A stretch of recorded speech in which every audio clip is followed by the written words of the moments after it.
ఎడారిలో సెలవులో అక్టోబర్ 12వ తేదీ అతన్ని పట్టుకొని చెరసాల్లో వేయించెను. యెహోవా యోసేపునకు తోడయుండి అతడు చేయనది యావత్తు యెహోవా సఫలమగునట్లు చేసెను. ఆదికాండం 39వ అధ్యాయం 20 నుండి 23 వచనాలు.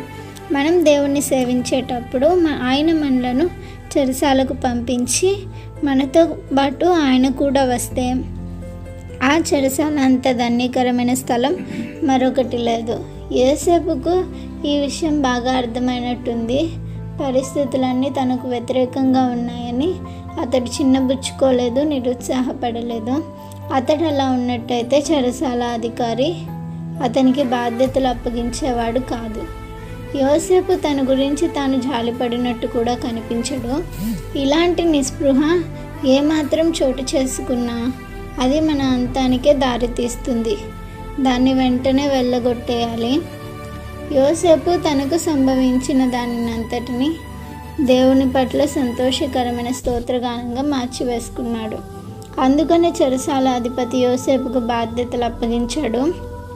యేసు ప్రభువా, చెరసాల్లో నేను బందీనైనప్పుడు నాలోని నిరీక్షణ తరిగిపోనీయకు, నా సంతోషాన్ని సమృద్ధిగా పొంగి పొర్లేలా చెయ్యి.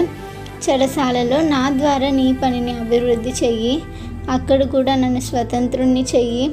పంజరంలోని పక్షిని నేను చెరలోంచి పాటలు పాడతాను. నన్ను అక్కడ ఉంచిన దేవుని కీర్తిస్తాను. నాకు దిగులే లేదు. నేను అక్కడ ఉండాలని దేవుని అభిష్టం.